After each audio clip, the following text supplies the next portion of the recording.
semuanya, perkenalkan nama saya Anissa Febrianti dari mata kuliah Manajemen Strategik. Di sini saya akan menjelaskan terkait lingkungan eksternal dan internal, analisis lingkungan industri, analisis pesaing, lingkungan internal, serta keunggulan bersaing perusahaan dan rantai nilai. Lingkungan eksternal. Lingkungan eksternal perusahaan mencakup berbagai faktor yang berada di luar kendali langsung perusahaan, tetapi memiliki pengaruh yang signifikan terhadap operasional dan keputusan strategis perusahaan.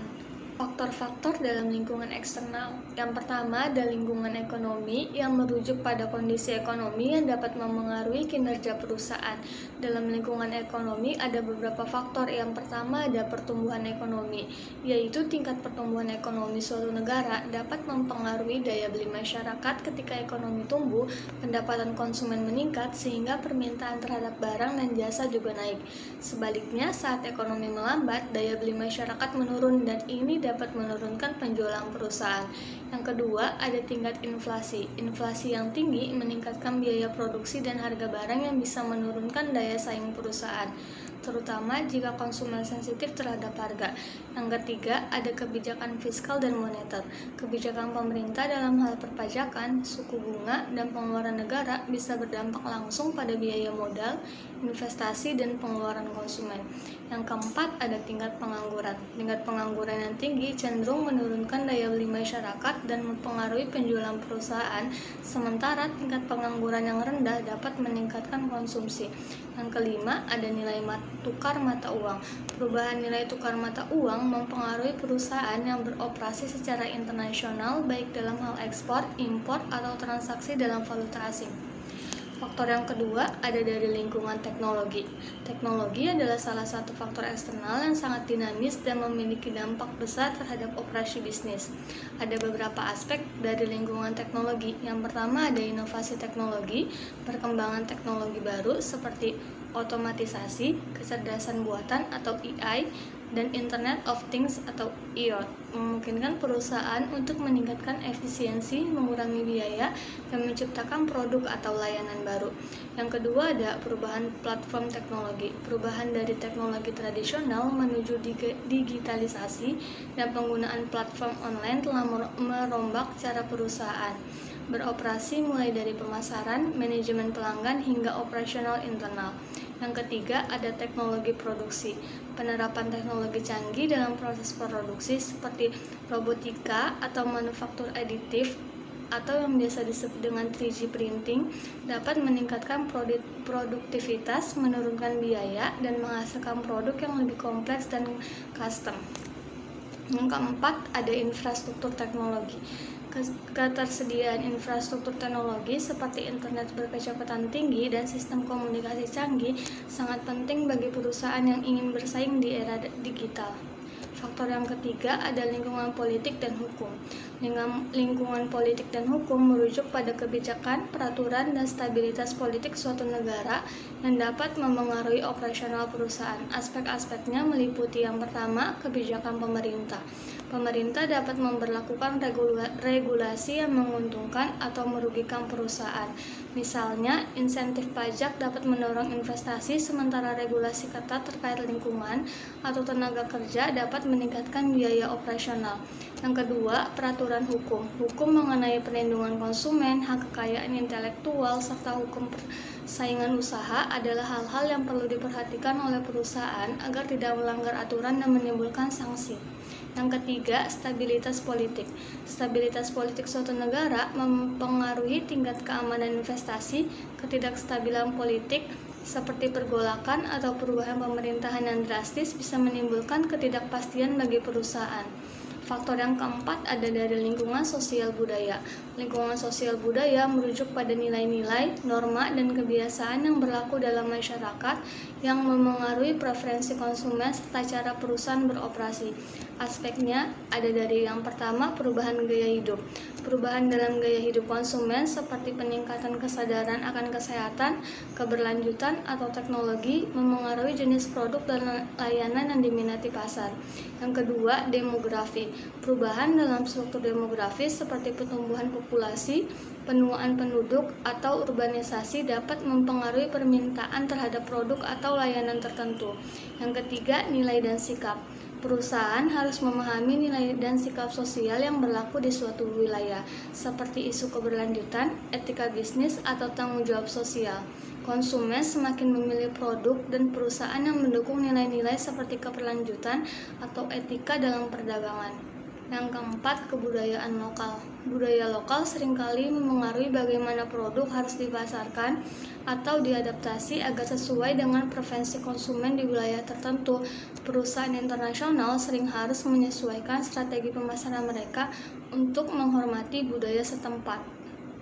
Analisis lingkungan industri dengan model 5 kekuatan Porter adalah alat strategis yang digunakan oleh perusahaan untuk memahami dinamika persaingan dalam suatu industri. Model ini dikembangkan oleh Michael E. Porter pada tahun 1979 dan menekankan pada 5 kekuatan utama yang mempengaruhi intensitas persaingan dalam industri dan kemampuan perusahaan untuk mempertahankan profitabilitasnya. 5 kekuatan Porter itu terdiri dari: pertama, ada ancaman pendatang baru atau threat of new entrants. Ancaman dari perusahaan baru yang masuk ke industri merupakan salah satu kekuatan yang mempengaruhi persaingan. Pendatang baru bisa membawa inovasi, pendekatan yang lebih efisien, atau produk yang berbeda yang dapat menggoyahkan pasar yang sudah ada. Tingkat ancaman ini bergantung pada beberapa faktor. Yang pertama, ada hambatan masuk atau barriers to entry. Tinggi rendahnya hambatan masuk sangat menentukan seberapa besar ancaman pendatang baru. Hambatan ini dapat berupa kebutuhan modal yang besar, peraturan pemerintah yang ketat, kepemilikan paten atau hak kekayaan intelektual, akses eksklusif ke bahan baku, atau loyalitas merek yang kuat. Yang kedua, ada skala ekonomi. Perusahaan yang sudah besar biasanya memiliki keuntungan dari skala ekonomi, sehingga mereka dapat memproduksi dengan biaya lebih rendah yang membuat pendatang baru kesulitan untuk bersaing dalam hal harga. Yang ketiga, ada akses distribusi. Jika perusahaan-perusahaan yang sudah ada memiliki jaringan distribusi yang kuat, pendatang baru akan kesulitan memasuki pasar. Kekuatan Porter yang kedua, ada kekuatan pemasok atau bargaining power of supplier. Pemasok yang kuat dapat mempengaruhi industri dengan menaikkan harga bahan baku atau mengurangi kualitas produk yang dipasok sehingga memengaruhi profitabilitas perusahaan. Kekuatan pemasok juga ada beberapa faktor yang mempengaruhi. Yang pertama, ada jumlah pemasok. Jika hanya ada sedikit pemasok bahan baku utama, maka kekuatan mereka lebih besar. Sebaliknya, jika banyak pemasok, perusahaan dapat memilih yang memberikan penawaran terbaik. Yang kedua, ada keunikan produk atau jasa. Jika pemasok menyediakan produk atau jasa yang unik atau sulit digantikan, kekuatan mereka meningkat. Yang ketiga, ada biaya beralih. Jika biaya untuk beralih ke pemasok lain tinggi, maka pemasok memiliki kekuatan lebih besar untuk menekankan perusahaan dalam hal harga atau syarat pembelian. Yang keempat, kemampuan pemasok untuk integrasi maju. Jika pemasok memiliki kemampuan untuk masuk ke dalam industri perusahaan melalui integrasi vertikal, maka kekuatan mereka lebih besar. Yang ketiga, ada kekuatan pembeli atau bargaining power of buyers. Kekuatan pembeli mengacu pada kemampuan pelanggan untuk menekan harga atau menuntut kualitas dan layanan yang lebih baik. Pembeli yang kuat dapat memaksa perusahaan untuk menurunkan harga, meningkatkan kualitas, atau memberikan layanan tambahan yang dapat mengurangi profitabilitas perusahaan. Faktor-faktor yang memengaruhi kekuatan pembeli, yang pertama ada jumlah pembeli. Jika pembeli berjumlah sedikit tetapi membeli dalam jumlah besar, kekuatan mereka akan lebih besar dibandingkan jika ada banyak pembeli kecil. Yang kedua, sensitivitas harga. Jika pembeli sangat sensitif terhadap harga, mereka akan menuntut harga yang lebih rendah dan mencari alternatif yang lebih murah. Yang ketiga, kemampuan beralih. Jika biaya untuk beralih ke produk pesaing rendah, kekuatan pembeli lebih tinggi karena mereka dapat dengan mudah mengganti produk atau layanan. Yang keempat, konsentrasi pembeli. Jika hanya ada sedikit pembeli utama yang membeli sebagian besar produk, kekuatan mereka untuk menegosiasikan syarat yang lebih baik sangat besar. Yang keempat, ada ancaman produk atau jasa pengganti atau yang biasa disebut threat of substitute. substitutes. Produk atau jasa pengganti adalah alternatif yang dapat memenuhi kebutuhan yang sama dengan cara berbeda. Jika ada produk pengganti yang berkualitas, lebih baik atau lebih murah, konsumen cenderung beralih ke alternatif tersebut yang akan mengurangi permintaan terhadap produk perusahaan. Ancaman ini ditentukan oleh yang pertama, ada ketersediaan pengganti. Jika ada banyak produk pengganti yang mudah diakses oleh pelanggan, ancaman ini meningkat. Yang kedua, ada biaya beralih. Jika biaya bagi pelanggan untuk beralih ke produk pengganti rendah, maka ancaman ini lebih tinggi. Yang ketiga, keunggulan pengganti. Jika produk pengganti memiliki keunggulan signifikan dalam hal harga, kualitas, atau fungsionalitas, ancaman pengganti meningkat. Yang keempat, ada kesadaran dan preferensi konsumen. Jika konsumen sangat menyadari keberadaan dan keunggulan produk pengganti, ancaman akan semakin besar. Selanjutnya, kekuatan yang kelima, ada persaingan antara perusahaan yang ada. Persaingan dalam industri dipengaruhi oleh jumlah pesaing dan kemampuan mereka untuk bersaing. Tingkat persaingan yang tinggi dapat menyebabkan penurunan harga, peningkatan biaya pemasaran, dan perang inovasi yang semuanya dapat mengurangi profitabilitas. Faktor-faktor yang mempengaruhi intensitas persaingan meliputi yang pertama, ada jumlah pesaing. Semakin banyak jumlah pesaing ada, semakin tinggi tingkat persaingan. Yang kedua, laju pertumbuhan industri. Industri yang tumbuh lambat seringkali memiliki persaingan yang lebih sengit karena perusahaan berebut untuk mendapatkan pangsa pasar yang terbatas. Yang ketiga, diferensiasi produk. Jika produk dalam industri sangat serupa, persaingan lebih kuat karena perusahaan akan berjuang untuk membedakan diri hanya melalui harga atau layanan. Yang keempat, hambatan keluar. Jika sulit bagi perusahaan untuk keluar dari industri karena alasan seperti investasi modal besar atau perjanjian jangka panjang, mereka mungkin terpaksa bersaing meskipun industri tersebut tidak menguntungkan. Yang kelima, ada biaya tetap yang tinggi. Jika perusahaan memiliki biaya tetap yang tinggi, mereka akan terdorong untuk berproduksi dan menjual produk mereka dengan harga rendah untuk menutupi biaya tersebut yang meningkatkan persaingan harga. Apa sih yang dimaksud dengan analisis lingkungan pesaing? Analisis lingkungan pesaing perusahaan adalah proses sistematis untuk mengidentifikasi, memahami, dan mengevaluasi kekuatan dan kelemahan pesaing yang beroperasi di pasar yang sama. Analisis ini penting untuk mengembangkan strategi bisnis yang dapat membantu perusahaan untuk mencapai keunggulan kompetitif.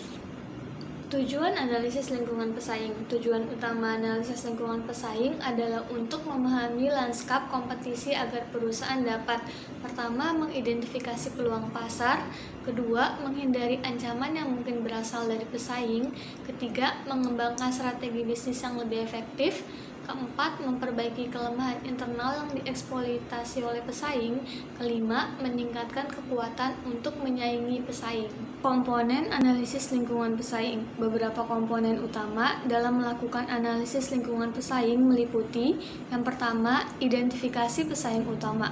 Mengidentifikasi siapa pesaing langsung dan tidak langsung. Pesaing langsung adalah mereka yang menawarkan produk atau layanan serupa, sedangkan pesaing tidak langsung menawarkan alternatif yang dapat memengaruhi keputusan konsumen. Yang kedua, kekuatan dan kelemahan pesaing. Mengidentifikasi kekuatan, misalnya brand kuat, inovasi, dan distribusi luas, dan kelemahan, misalnya kurangnya inovasi, layanan pelanggan yang buruk dari pesaing. Yang ketiga, strategi pesaing. Mengetahui strategi yang diadopsi oleh pesaing seperti strategi harga, promosi, distribusi, dan inovasi produk. Hal ini membantu perusahaan dalam menentukan langkah taktis mereka. Keempat, performa pesaing. Mengevaluasi performa finansial pesaing seperti pendapatan, pangsa pasar, dan pertumbuhan. Informasi ini dapat diperoleh dari laporan tahunan, berita industri, atau penelitian pasar. Yang kelima, reaksi pesaing. Memahami bagaimana pesaing kemungkinan besar akan bereaksi terhadap tindakan perusahaan, seperti peluncuran produk baru, perubahan harga, atau ekspansi pasar. Yang keenam, profil pelanggan pesaing. Memahami siapa pelanggan pesaing, apa preferensi mereka, dan mengapa mereka memilih produk atau layanan pesaing. Langkah-langkah analisis lingkungan pesaing. Untuk melakukan analisis lingkungan pesaing secara efektif, perusahaan dapat mengikuti langkah-langkah berikut ini. Yang pertama, mengidentifikasi pesaing utama. Langkah awal dalam analisis ini adalah mengidentifikasi perusahaan yang bersaing di pasar yang sama, baik dalam produk, layanan, maupun segmen pasar. Ini mencakup pesaing langsung dan tidak langsung. Yang kedua, mengumpulkan informasi pesaing. Informasi bisa diperoleh dari berbagai sumber, seperti laporan tahunan, wawancara dengan pelanggan, berita industri, atau sumber data sekunder lainnya. Data ini akan mencakup aspek keuangan, strategi bisnis, hingga kapabilitas operasional pesaing. Yang ketiga, menganalisis strategi pesaing. Setelah informasi dikumpulkan, langkah selanjutnya adalah menganalisis strategi yang digunakan pesaing, termasuk cara mereka mempromosikan diri di pasar, pendekatan mereka terhadap pemasaran, inovasi produk, dan manajemen hubungan pelanggan. Yang keempat, mengevaluasi kinerja pesaing. Menggunakan data yang ada, lakukan evaluasi terhadap kinerja pesaing dari segi finansial, pangsa pasar, tingkat kepuasan pelanggan, serta inovasi teknologi. Yang kelima, memprediksi reaksi pesaing. Berdasarkan informasi yang telah dikumpulkan, perusahaan perlu memprediksi bagaimana pesaing akan bereaksi terhadap langkah-langkah strategis yang diambil, seperti peluncuran produk baru, perubahan harga, atau ekspansi pasar. Alat yang digunakan dalam analisis lingkungan pesaing. Ada beberapa alat dan kerangka kerja yang umum digunakan dalam analisis pesaing, antara lain yang pertama, SWOT analisis, alat untuk mengevaluasi kekuatan, kelemahan, peluang, dan ancaman dari pesaing. Yang kedua, Porter's Five Forces, kerangka kerja untuk menganalisis tingkat persaingan dalam suatu industri melalui 5 kekuatan utama. Ada ancaman pendatang baru, ancaman produk substitusi, daya tawar pemasok, daya tawar pembeli, dan persaingan di antara pemain yang ada. Yang ketiga, benchmarking, proses membandingkan kinerja perusahaan dengan pesaing untuk mengidentifikasi area perbaikan. Yang keempat, competitive profile matrix atau CPM, matriks yang digunakan untuk membandingkan perusahaan dengan pesaing berdasarkan faktor-faktor kunci kesuksesan. Manfaat analisis lingkungan pesaing. Dengan melakukan analisis lingkungan pesaing, perusahaan dapat memperoleh beberapa manfaat penting, seperti yang pertama, pengambilan keputusan yang lebih baik. Informasi mengenai pesaing memberikan dasar yang lebih baik untuk membuat keputusan strategis. Yang kedua, identifikasi peluang pasar. Analisis ini dapat membantu perusahaan menemukan celah di pasar yang belum dimanfaatkan oleh pesaing. Yang ketiga, penyesuaian strategi bisnis. Perusahaan dapat menyesuaikan strategi pemasaran, inovasi, dan pengembangan produk berdasarkan informasi tentang pesaing. Yang keempat, menghadapi ancaman persaingan. Dengan mengetahui kekuatan pesaing, perusahaan dapat menyiapkan langkah-langkah untuk menghadapi ancaman yang muncul. Tantangan dalam melakukan analisis lingkungan pesaing. Yang pertama, ada ketersediaan data. Salah satu tantangan utama dalam analisis pesaing adalah mendapatkan data yang akurat dan relevan, terutama ketika pesaing adalah perusahaan swasta yang tidak mempublikasikan laporan keuangan. Yang kedua, perubahan pasar. Dinamika pasar yang cepat berubah dapat membuat data analisis cepat usang. Yang ketiga, kesulitan memahami strategi tersembunyi. Beberapa pesaing mungkin memiliki strategi atau rencana yang sulit dideteksi oleh perusahaan lain. Contoh penerapan analisis lingkungan pesaing. Yang pertama ada di industri teknologi. Dalam industri teknologi, perusahaan seperti Apple dan Samsung terus menerapkan analisis lingkungan pesaing seperti mengidentifikasi inovasi yang dilakukan oleh satu sama lain, kemudian merespon dengan produk-produk unggulan yang menawarkan keunggulan kompetitif. Yang kedua, ada dari industri retail. Perusahaan retail besar seperti Walmart dan Amazon menggunakan analisis pesaing untuk terus menyesuaikan harga, mengembangkan layanan logistik yang efisien, dan mengidentifikasi kebutuhan pelanggan yang belum terpenuhi oleh pesaing mereka. Lingkungan internal perusahaan. Lingkungan internal mengacu pada semua faktor dan sumber daya yang berada dalam kendali perusahaan yang mempengaruhi operasi dan keberhasilan perusahaan. Faktor-faktor lingkungan internal perusahaan terdiri dari yang pertama ada sumber daya perusahaan. Sumber daya perusahaan adalah aset-aset yang dimiliki dan dikendalikan oleh perusahaan yang bisa berupa sumber daya fisik, manusia, finansial, maupun teknologi. Sumber daya tersebut dibagi menjadi dua jenis utama. Yang pertama, ada sumber daya berwujud. Ini termasuk aset yang dapat diukur dan dilihat seperti fasilitas fisik, pabrik, kantor, mesin, modal, dan produk. Yang kedua, sumber daya tidak berwujud. Ini termasuk aset seperti reputasi perusahaan, merek, kekayaan intelektual, teknologi, serta kemampuan manajerial. Faktor yang kedua, kemampuan perusahaan. Kemampuan perusahaan mengacu pada keterampilan, keahlian, dan proses yang dimiliki perusahaan dalam mengelola dan memanfaatkan sumber daya yang ada. Kemampuan ini mencerminkan bagaimana perusahaan mengombinasikan sumber daya mereka untuk menciptakan nilai. Contohnya, kemampuan dalam riset dan pengembangan, pemasaran, dan manajemen rantai pasok. Faktor yang ketiga, ada struktur organisasi. Struktur organisasi menentukan bagaimana fungsi-fungsi dan proses dijalankan dalam perusahaan. Yang keempat, ada budaya perusahaan. Budaya perusahaan mencakup nilai-nilai, norma, dan keyakinan yang dipegang oleh anggota perusahaan. Budaya organisasi yang kuat bisa mendorong inovasi, kolaborasi, dan motivasi di antara para karyawan yang pada akhirnya berdampak positif terhadap kinerja perusahaan. Contohnya, budaya perusahaan seperti yang dimiliki oleh Google atau Apple, yang menekankan inovasi dan kreativitas menjadi aset yang kuat dalam menciptakan produk-produk unggulan. Yang kelima, infrastruktur dan proses internal. Perusahaan juga perlu mengelola infrastruktur fisik dan teknologi mereka, seperti proses bisnis, seperti manajemen operasional, distribusi, dan pelayanan pelanggan.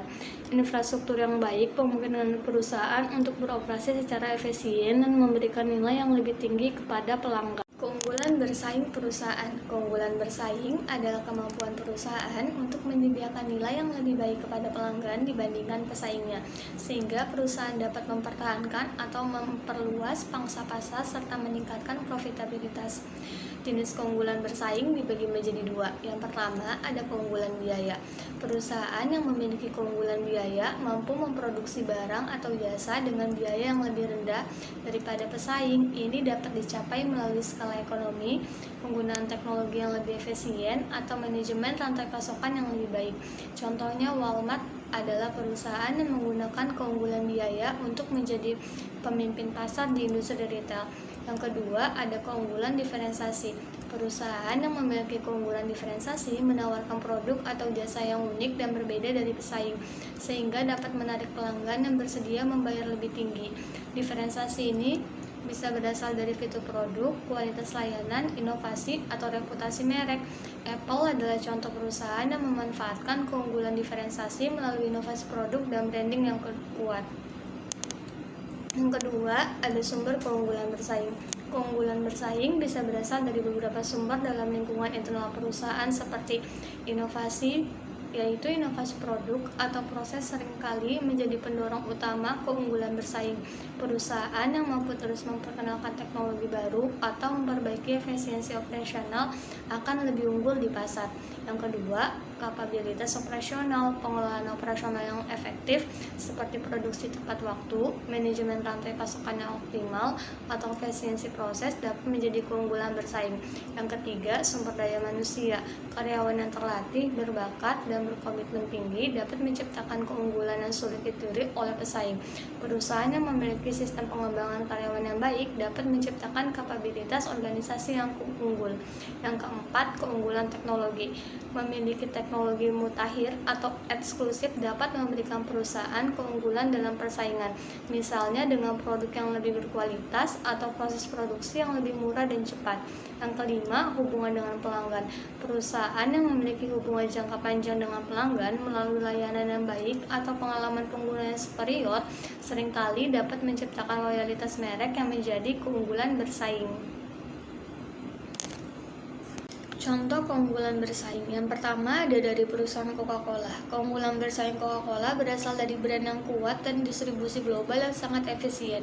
Sumber daya tidak berwujud mereka seperti merek dan hubungan dengan pelanggan memberikan nilai yang sulit ditiru oleh pesaing. Yang kedua dari perusahaan Amazon. Keunggulan biaya Amazon berasal dari efisiensi operasional dan logistik. Sedangkan keunggulan diferensiasinya berasal dari layanan pelanggan yang superior dan inovasi teknologi seperti Amazon Web Service dan sistem pengiriman yang cepat. Analisis rantai nilai perusahaan atau value chain analysis adalah konsep yang diperkenalkan oleh Michael Porter dalam bukunya Competitive Advantage: Creating and Sustaining Superior Performance tahun 1985. Analisis ini bertujuan untuk mengidentifikasi dan menganalisis aktivitas yang dilakukan oleh suatu perusahaan dalam rangka menciptakan nilai bagi pelanggan. Dengan memahami aktivitas-aktivitas tersebut, perusahaan dapat menemukan cara untuk meningkatkan efisiensi, mengurangi biaya, serta meningkatkan daya saing melalui keunggulan kompetitif. Aktivitas premier. Aktivitas premier adalah aktivitas yang secara langsung terlibat dalam penciptaan atau pengiriman produk atau layanan kepada pelanggan. Aktivitas-aktivitas itu meliputi yang pertama ada inbound logistik, aktivitas yang terkait dengan pengiriman, penyimpanan, dan distribusi bahan baku atau input. Ini termasuk penanganan bahan baku, penyimpanan, dan manajemen persediaan. Yang kedua ada operation, semua aktivitas yang terkait dengan transformasi input menjadi produk atau layanan yang siap dijual. Ini mencakup proses produksi, perakitan, pengemasan, dan pengujian kualitas. Yang ketiga ada outbound logistik, aktivitas yang berhubungan dengan distribusi produk jadi kepada konsumen. Ini mencakup penyimpanan produk jadi, pengiriman, manajemen distribusi, dan pengelolaan saluran distribusi. Yang keempat ada marketing and sales, aktivitas yang terkait dengan promosi, penjualan, dan distribusi produk kepada konsumen. Ini melibatkan aktivitas pemasaran, penetapan harga, promosi penjualan, manajemen saluran distribusi, serta pelayanan pelanggan.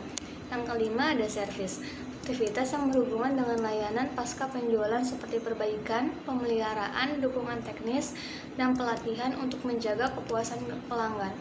Yang kedua ada aktivitas mendukung. Aktivitas mendukung adalah aktivitas yang mendukung fungsi-fungsi dalam aktivitas premier yang juga berkontribusi pada penciptaan nilai. Aktivitas-aktivitas tersebut meliputi yang pertama ada firm infrastruktur, mencakup berbagai sistem pendukung seperti perencanaan umum, manajemen keuangan, manajemen resiko, hukum, dan hubungan dengan pemangku kepentingan lainnya. Yang kedua, ada human resource management. Aktivitas ini berkaitan dengan rekrutmen, pelatihan, pengembangan, dan manajemen sumber daya manusia dalam perusahaan. Human resource management berperan dalam menjaga kinerja karyawan yang efisien serta memotivasi mereka untuk memberikan kontribusi maksimal terhadap nilai perusahaan. Yang ketiga, ada teknologi development, berfokus pada inovasi teknologi baik dalam hal proses maupun produk. Ini melibatkan penelitian dan pengembangan, perbaikan proses manufaktur, serta pengembangan dan penerapan teknologi baru yang meningkatkan efisiensi atau kualitas. Yang kelima, ada procurement, aktivitas yang terkait dengan pengadaan bahan baku, alat, dan layanan yang diperlukan untuk menjalankan operasi perusahaan. Pengadaan yang efisien membantu mengurangi biaya dan memastikan kualitas bahan baku yang tinggi. Tujuan dari analisis rantai nilai. Yang pertama, meningkatkan efisiensi. Dengan menganalisis setiap aktivitas dalam rantai nilai, perusahaan dapat menemukan cara untuk meningkatkan efisiensi, baik melalui teknologi yang lebih baik, pengurangan biaya, atau peningkatan proses kerja. Yang kedua, menciptakan keunggulan kompetitif. Perusahaan dapat menentukan aktivitas mana yang memberikan kontribusi terbesar pada keunggulan kompetitif seperti diferensiasi produk atau penurunan biaya yang dapat meningkatkan daya saing di pasar. Yang ketiga, fokus pada penciptaan nilai. Perusahaan dapat lebih memahami di mana letak sumber nilai utama dan mengarahkan sumber daya mereka untuk memperkuat aktivitas yang memberikan kontribusi terbesar terhadap kepuasan pelanggan. Yang keempat, strategi diferensiasi dan biaya rendah. Dengan memahami rantai nilai, perusahaan dapat memilih strategi diferensiasi dengan menawarkan produk unik yang berbeda dari pesaing, atau strategi kepemimpinan biaya, menawarkan produk dengan harga lebih rendah melalui pengurangan biaya. Implementasi analisis rantai nilai. Dalam implementasinya, analisis rantai nilai mengharuskan perusahaan untuk yang pertama, mengidentifikasi aktivitas utama dan pendukung. Semua aktivitas yang terlibat dalam operasi perusahaan harus diidentifikasi dan dipecah ke dalam aktivitas premier dan pendukung. Yang kedua, mengukur biaya setiap aktivitas. Biaya yang dikeluarkan oleh setiap aktivitas harus dihitung dan dianalisis untuk melihat di mana terjadi pemborosan atau peluang peningkatan efisiensi.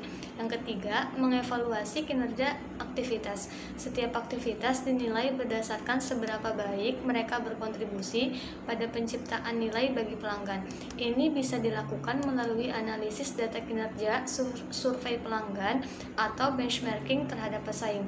Yang keempat, identifikasi peluang untuk meningkatkan nilai atau mengurangi biaya.